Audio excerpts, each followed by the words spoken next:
I'll get the movies lined up, but let's introduce how you've been doing recently. I went to Disneyland the other day, and are you recording? Yeah, I'm recording. Oh. We've been recording for a while. Oh, I didn't notice. Which is good because then we can just talk like normal rather than having the pressure. I still think we need to get those radio shows. I agree. I We think we need to do a that. couple. Yeah. Yeah. Agreed. Radio shows? Radio. Talkies Talk Radio. Yeah, Talkies Talk Radio. Yeah, which is the best name ever. Forgot about that.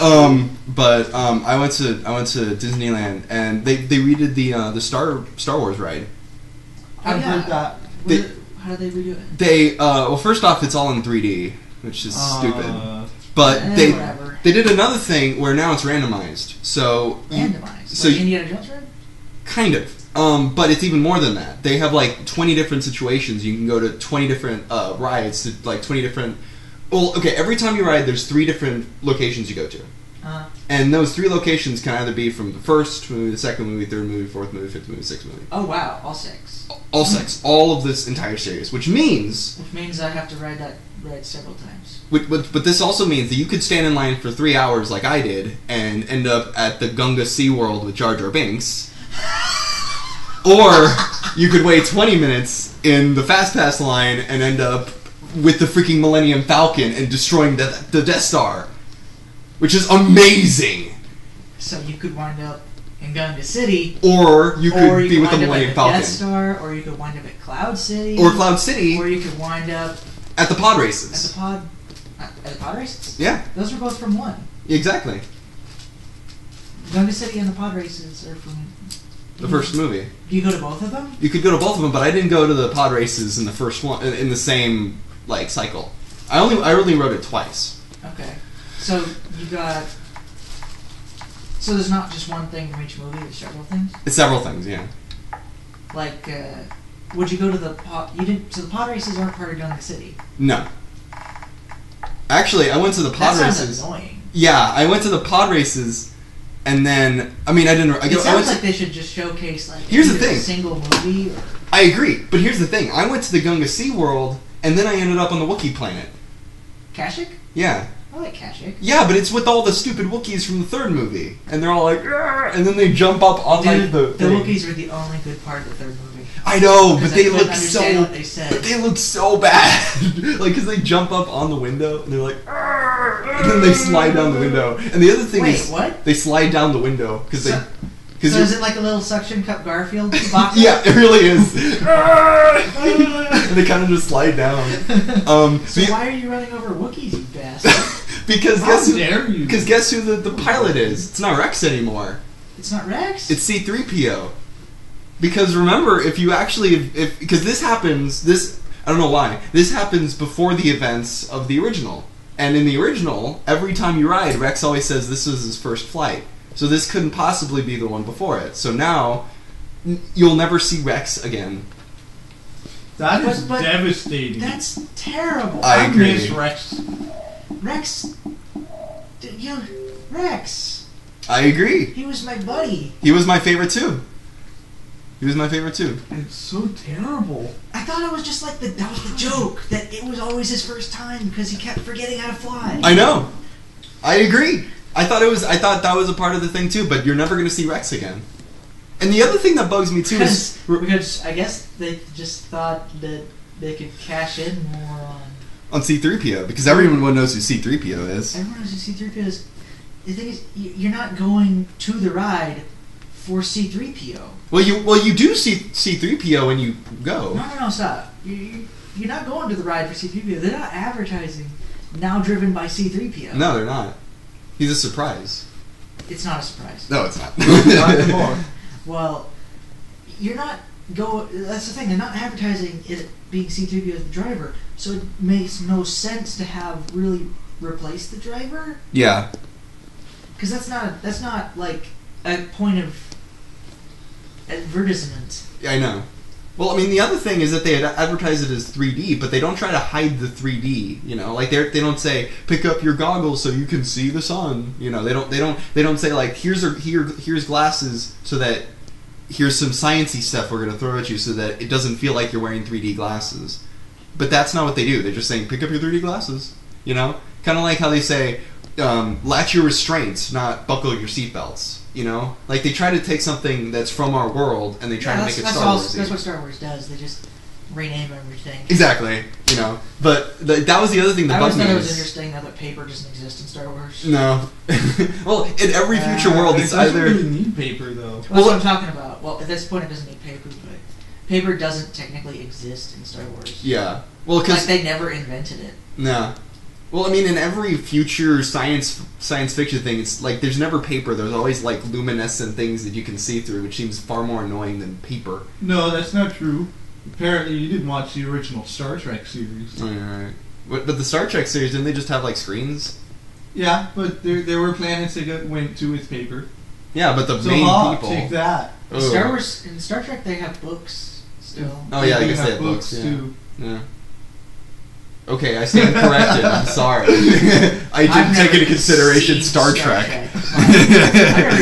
I haven't either. I haven't seen it, and I know this. All I know of Star Trek is that crappy movie. I want to get a rise out of you. Which movie? That recent movie that J.J. Abrams made. What do you mean that's crappy? That was a good movie. It was okay. There you go. It was okay. There, you got your rise. I was so. I just saw the Plinkett review, and then I realized it was bad. It was a bad Star Trek movie, is what I mean. Plinkett liked that movie. He said that it was a good action movie, but it wasn't a Star Trek movie. You never watched Star Trek, so why are you offended by that? Because I know what a Star Trek movie is supposed to be. Mike, you've never seen a Star Trek movie. But I'm aware of what a Star Trek movie is supposed to be like. Okay, what is a Star Trek movie? It's supposed to be slow, and it's supposed to be centered around actual science themes. Are you sure? Yes. Are movies that Star Trek have made, are they slow movies? Are the good ones slow movies? And are they based around actual science themes? Like, are there actual wormholes that make sense? First Contact was not a sciencey movie. It was about meeting aliens for the first time. But it wasn't a good one. But it wasn't a sciencey movie. It was a good one. But it wasn't a good movie. It was one of the better. It's sad to say. Oh, hey, Lane. Is that my sandwich? The one in the center bag. Yeah, here you go. Thank you. I'm gonna put this in my shoe. Shut the door. Have I actually? So, okay, I don't remember. I'm really shocked that you're actually trying to tell us what a Star Trek movie is, even though you haven't seen any of them. No, but I mean, I'm saying that I've heard from Plinkett that this is the way that Star Trek, and he gave examples from previous Star Trek movies that this is the way that Star Trek is supposed to be, and then he introduced. Wrath of Khan wasn't a sciencey one. Wrath of Khan wasn't slow. And it wasn't slow either, and it was one of the best. Yeah. It was the best. It was the best Star Trek movie. But it was based on actual scientific themes. There were actual... There was sciencey things in Wrath of Khan, that is true. Yeah. That's true. True scientific things, not like a lightning storm in space. Can we just say that was ridiculous? Okay. Look, all I'm saying is that Star Trek, the J.J. Abrams Star Trek is a good movie. It's an enjoyable movie. I enjoy it. And I don't think it's really necessarily not true to Star Trek in that it's just kind of like sciencey themes. It's just kind of reimagined Star Trek. And I've always kind of been behind reimaginings of things. All except for Nightmare on Elm Street. Look, I'm just saying that a remake doesn't automatically make me dislike it. No, I mean, here's the thing. I actually think that the Bones in the remake of Star Trek is better than the one in the actual TV series. I actually like him better than the one in the TV series. Oh, poor Dr. McCoy. I know. But it's true. He did a very good job. He did a very good job. Carl Urban. Do you think we're picking this up? Yeah, I'm assuming. The I line's moving. mean my rattling. Oh, my sandwich. Probably. It's probably. There's our fourth co-host, annoying sandwich rapper. Okay, quick down. Yeah, sick. Oh, sorry. But I'm just gonna have anyway. to keep doing that to you guys every 10 minutes. Yeah. But yeah. Star Wars ride. It's okay if you have a fast pass. Oh god, yeah. Yeah, but I mean the thing is, I showed up first thing in the morning to get a fast pass at 10 a.m. and the fast pass was for 10 p.m. at night. So there's no way I could get another fast pass. I'm so sorry. Yeah, that sucked. But What else? Well, there's something else about it that really bugged me. They took all the cool, like, remember when you went in and there was all, like, the transports above you and all that stuff with, like, the Wookiee and the Wookiee things? All that shit's taken out. What? Yeah. It just feels... Nothing. Nothing's there anymore. That's terrible. I know. That hurts me deep down in the soul I don't have. And then the other thing that bugs me is that in the ride, there's a part where, like, you know how the original didn't really have a story? It just kind of, like, adopted places? Yeah, it took you places, and then later on it kind of adopted, like, oh, these are the bad guys, we're going to kill them. But there wasn't really, like, a storyline. Uh-huh. In this one, it adopts a story halfway through the ride. So you're going, like, wee, wee, and then it stops. And then Yoda pops up, and he's like, you have a rebel on your spaceship. And everyone's like, we're a rebel? We have a rebel person on our spaceship? Wait, what? The rebels are the good guys. I know, but that's why they're not. That's why they're chasing us throughout the universes. The bad guys are chasing us. So wait, Yoda stopped you to tell you this while the bad guys are chasing you. No, we've gotten away from the bad guys for a little while, and Yoda's like, you can come to the safe haven on this planet that you can come to for the rebel. Oh, is this the Kashyyyk? Huh? Is that how you want it on Kashyyyk? Well, I mean, in every one it's different. We go to a different safe house, but but anyway, but like. But Yoda pops up each time and tells you the same thing. Yes, exactly. In the middle of the ride. What do the rebels have to do with Episode 1? I don't know. But the other thing... They don't have anything. They have nothing to do with Episode 1. So wait. Are you traveling through time? No. No? So I guess you're just going to these locations. Yeah. Well, like, the cool one I went to... I just assumed you were traveling through time when you said it was based on each episode. No, we don't go to each episode... As it's a progress. In the same like flight. Like in the one that was cool, we met up with the Millennium Falcon, took us to Hoth, and then we ended up destroying the rebuilding Death Star, which is what I've always wanted to destroy the Death Star, like fly through it. I've always wanted to do that since I was a kid. So that was cool. I wrote Squadron, man. I know I did, but I've always wanted to like see like a good version of it, like a realistic version of it, like one that like was a high quality version, and that was it. And it was freaking, it was a lot of fun, and it was like, oh my god, I finally lived out my childhood dream. But then, like, 3 hours later, when I actually sat through the line, we went through the freaking crappy Wookiee planet with the funny Wookiees jumping on the windows, and we ended up by Jar Jar Binks, and it's just like, why did you even put this in here? Like, why would you spend money having us go through the Gunga Sea world when you could have just made more cool... Because 5-year-olds love Gungas. So, yeah, that's just bugged me. And, but yeah, that's the only thing. It's like, you don't do a really fun ride and then halfway through it, stop the ride and tell us plot, plot, plot, plot. And then try to, like, throw Who a puts plot. Who puts an exposition dump in the middle of a ride? See? You do that during the queue. Yeah. Like when you're in the line. Like Indiana Jones. Exactly! That's why I love Indiana Jones so much. And if they remake Indiana Jones, I'm going to be very angry with them, because that's the perfect ride. Imagineers, I am disappointed. I'm a little disappointed. I'm not disappointed because I did get to blow up the Death Star, and I did get to ride with the Millennium Falcon, which is almost as good as riding in the Millennium Falcon. Mm-hmm. But I am disappointed because I did have to, like go through the Gunga Sea world. So it's like, it's a bittersweet disappointment. So, does anyone want to explain to me why C-3PO is driving? He's in the bay, the bay where the loading bay, and kind of like whoops, and he slips into the thing like just as C-3PO does. Yeah, because he's C-3PO, he's clumsy and stuff. So that's how it happens. That's C-3PO right there. Yeah, they got that right.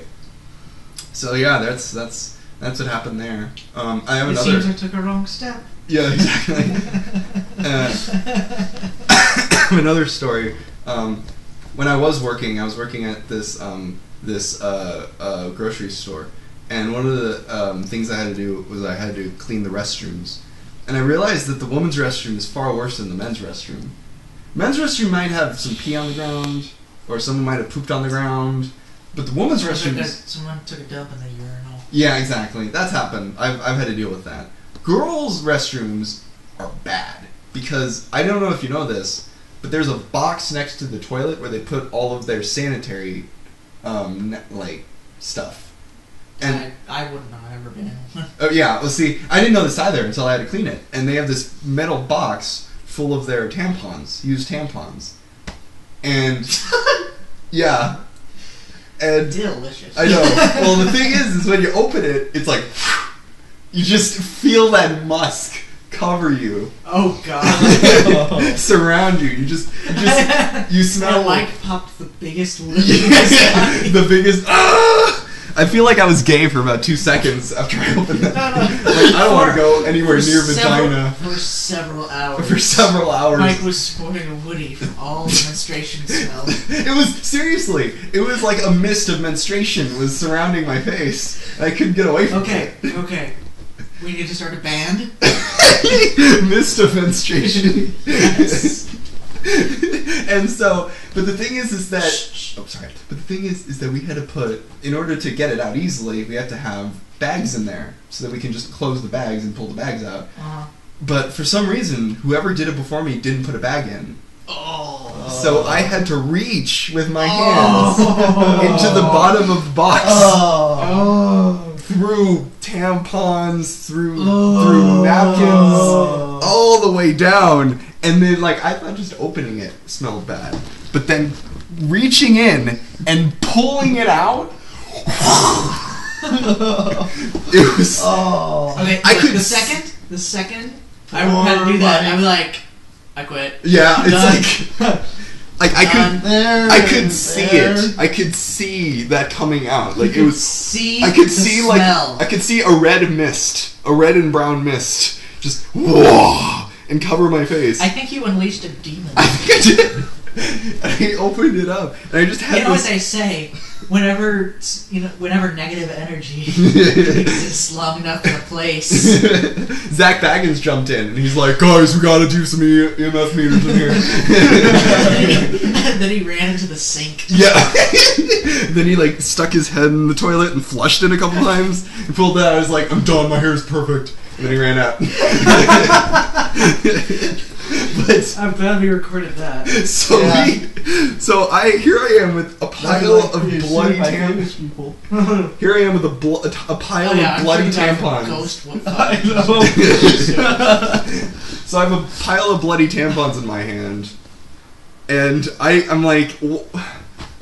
I don't. Okay, seriously, this is a story. This is a story. I have a pile of bloody tampons. And I love how you're telling this while he's eating. Yeah, but that's not gonna stop me. It was so that was the worst thing I've ever had to do. And unless someone has like explosive diarrhea right in front of me, yeah, I'm not gonna stop.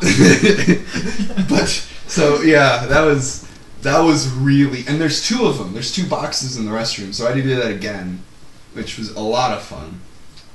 But yeah, girls' restrooms are always apparently like the grossest ever. And yeah, that's what I learned while working at this grocery store. I could have told you that. Like, just walking by the Centennial girls' gym room. Yeah. It smells like shit. It does. It smells worse than the men's locker room. It's got to be which shocks me because that smells too. Yeah. And then there's this girl. At least you didn't have to clean them out. there was this lady. I kind of did at one point. Really? I had to.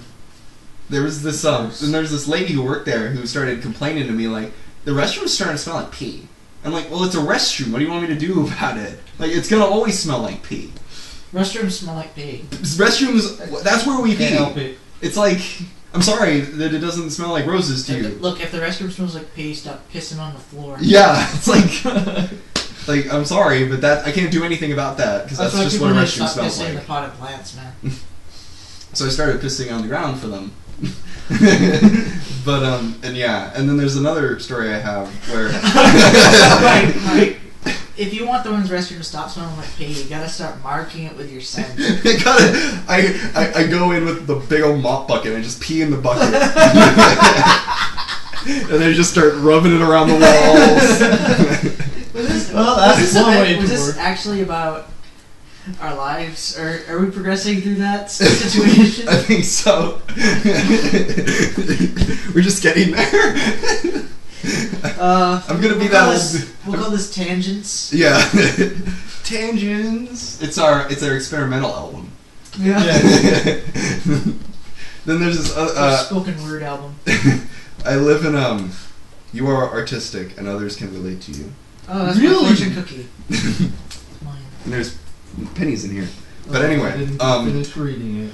I live in this room with a couple of the guys that I found on Craigslist. What? Luckily, No lucky they aren't killers. Like, luckily they didn't kill Friend me. Express is my lucky numbers. But anyway, so I live there and they have a dog, a big dog. And one day I was going to get some water because it was really hot that night.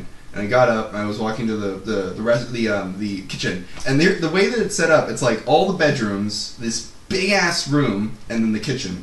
And the light switch isn't anywhere near our room, so we have to walk through this room, which luckily has like not a lot of furniture. We have to walk through this room without actually having the light on. But I've walked this a billion times, so it's not that big of a deal. Mm-hmm. So I leave my room. I'm like walking through it. I'm almost at the kitchen. There's a sofa. There's a couch over here. I'm like walking. I'm walking. Sofa, couch, step. Then I step into something that's both wet and cold.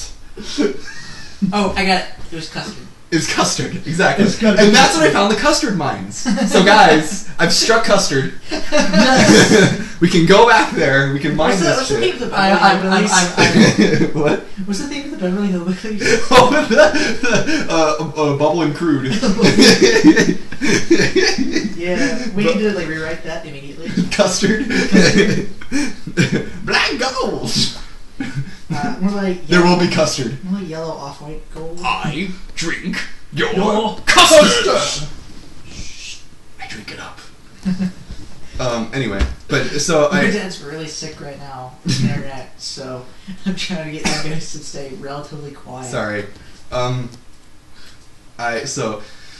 Anyway, so I hobbled over to where the light switch was, turned it on, and I've stepped in the biggest pile of shit in the room. But the thing is that I had to go out of my way to get to this shit. Like, this was the door, and this is where I was walking. The shit was right there, and there's nowhere else. So I actually had to manage to walk into that in order to get over to it, because there was a way I could have avoided it. So I then had to hobble back and like wipe the shit off my foot, and it was I've never actually stepped in shit barefoot before.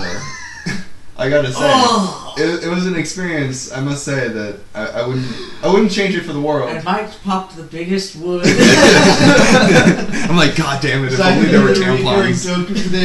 I suppose so. That's our horse.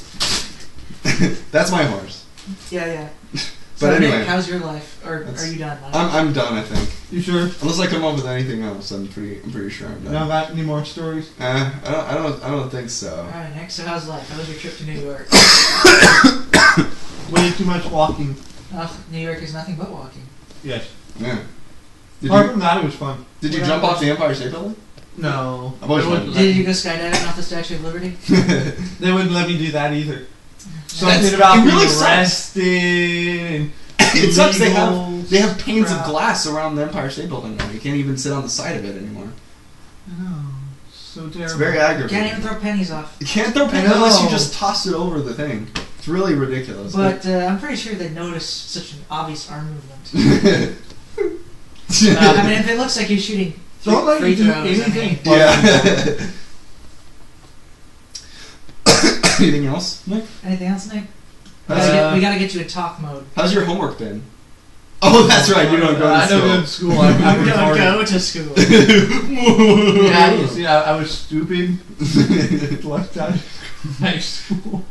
Oh yeah. Just one more thing. For this. I guess if you don't give a shit. who For cares? Christmas, I got an animator's desk, a real life like professional animator's desk with Oh, like wow. a Why light did you in hold it. your Christmas present so early?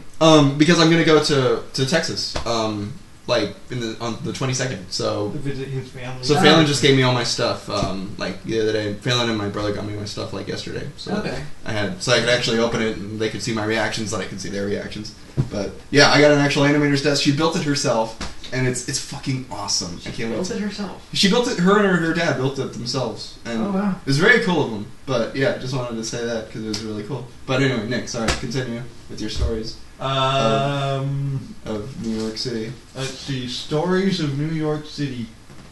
Nick's stories of New York City. Yeah, I don't really have any. This sums up Nick in a nutshell. Everyone. Were you? Yeah, were you on pretty the, did you go on the subway?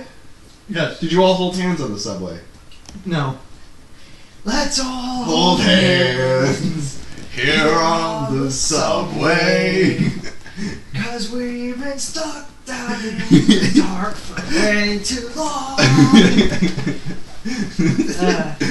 Robert De Niro, everyone. Is it Robert De Niro? I don't know. I would have totally believed you if you said yes. Yes, it was. Okay. Robert De Niro's going to be the voice of the Lorax, I know. which seems like really bad casting to me. I feel like it should be Steve Carell, because he seems like the right amount of whiny. No. The Lorax has to sound. Like when he's acting. I can't possibly defend this. Yeah, no. But anyway, it's really aggravating. I mean, he has to sound like, what's his name? Walter Brimley? Yeah, he has to sound like Because he that. has diabetes. Diabetes. He's got. Come on, the Lorax, there's no way he doesn't have diabetes. He has the stash. I'm the beatus. Beatus. Mushroom. Okay, so I guess. How have you been doing, Cody? Alright, I've been doing I guess. pretty. If you got anything to say. No, not really. Okay. I've been doing pretty well, I guess. I've been going to school at USC, of course. Took some of my first interactive media courses. How are those classes going? Because they sound fucking funny. Fucking fun. Oh, well, yeah. I've learned a little bit about programming. Took the basic 101 style course for it this semester. So now I can kind of barely program a shitty game. So that's good. Hopefully I'll learn how to program a shitty game next semester. Yeah. I was also taking a game design theory course, which is about the concept of designing games. So mainly we made a bunch of board games. And style and like studied current board games and how those change when you alter the rules. Right. Basic stuff. Did you learn anything cool about like Clue or Monopoly or anything like that? No, mainly we played Connect 4. Oh. Not There, really, diagonally. but we did. That was the joke every fucker made during the entire lesson. I swear to God. Including me. Of course, yeah. I'm like, these are my kind of people. I think he'd like these people. Yeah, these sound like really awesome except people. Except for a couple of them. Some of them are just douchebags. Yeah, there's always going to be a couple of them. Of the overconfident variety. Yeah, I know I know exactly what you're talking about. There's always going to be people like that in our classes because they're like, oh, I just do abstract art. I don't draw faces. I hate people like that. And then they pass judgment on yours as if they know everything about it. I mean, you can make like that's the thing. Like during times when you can like assess another person's artwork, it's understandable to like find something wrong with them, but it's not like, oh well, I would not have done that. That's a really bad move. It's like, no, because yours is shit too. Don't like, God, I hate people like that. Yep. Yeah. Those people make me want to hire somebody to Thanks come up and for start bringing me badmouthing down, their feet. shit. Oh, is that what you do? Huh? Is that what you do or what? What? No. I mean, like, you just depressed me. Oh, I'm It sorry. reminded me of all the people I loathe. I'm sorry. Yeah. That I makes just me like want to hire somebody to go do that to somebody else. I depress myself when I do that, just because it enrages me. Enrages. Okay, so Yeah, it doesn't bother me. I know I'm crappy at drawing. I was working at a place called the Game Station. Hmm. I don't know. I posted a couple of those lores I wrote on Facebook. I don't know if you've ever watched those. Probably not. I didn't see it. Yeah. Yeah, I posted a couple of them on Facebook. Hmm. But yeah, so I basically have some scripts on YouTube, but no one really knows because no one really cares because no one reads the comments. Hmm. I mean, no one reads the info for a video. You're right. So there's not really a way to tell. I mean, at the end of the video, it does list me but I'm like in a costume in the picture. Because the only time I was in a video for Game Station, I was dressed up as Ken from Street Fighter. And I was wearing this really I gotta see shitty... these videos. I was wearing this really shitty, like... Was just thinking that. This really shitty, like, Gordon Ramsay-esque wig. I want to say... It's wrong! And I was making this face like someone had just shot my dog. So that's the face they've got me credited as. And it usually says co-written because they give a lot of the credit to the person who narrates and edits some of my scripts. Because people know who she is, as opposed to me, who was just like working there. Right. I don't work there anymore because I wasn't getting paid to work there. You weren't getting paid to work there? It was like an internship. Oh, okay. But yeah, hopefully I'll be able to go back and work there after I graduate because they already offered me a job. Oh man, that's nice. Well, the only reason they offered me a job was because I worked there so long for free. I guess they felt obligated. I guess so, yeah. Also, they didn't hate me like the other interns, like the James who made the shitty fucking chair that I have to sit in every fucking day of my life. So I fucking hate James. All James. Yeah, everyone named James. I fucking hate them. I can't think of a good James except for James Franco. James Rolfe. James Rolfe. James the the Giant Giant Peach. Peach. Yeah. No, I can't think about any other Jameses. James from Pokemon. James Jarmusch. He's a good James. That's Jim Jarmusch. Jim Jarmusch. So yeah. So screw James Jarmusch. Whoever the fuck that is. Fuck him. Fuck him. Fuck him in the ass. Okay, guys. I say we, since we talked about our lives, we wrap this up and watch a movie. Okay. All right. Sounds good. So with Talkies Talk Radio, I'm Mike. I'm that other person. He's Nick. And he's Cody. And he's mine. Donkey. I've always wanted to. Before you stop this, I've always wanted to take like all of those scenes from every movie I've ever seen it in and combine all of them in one long string of people talking. And especially if I can mix up the scenes, like if they say the same names. Yeah. I want to mix them up so they're referring to other people. Rocky Horror Picture Show into Rocky Balboa. Yeah. Adrian! Duncan! Rocky! Adrian! Yeah. Rocky! And then we'll jump back to Carlos! Rocky Horror Picture Show. Arnold! Okay, now we're done. Okay. Introduce yourself. Or say... And I'm Cody, and this was the shortest episode of Talkies Talk Radio hopefully we ever have. It's not that bad, it's only 34 minutes long. Yeah, I mean, like, I want, like, 2-hour shows. I want 8-hour shows. That would be nice. Yes. Marathon shows. Marathons. Okay. Done.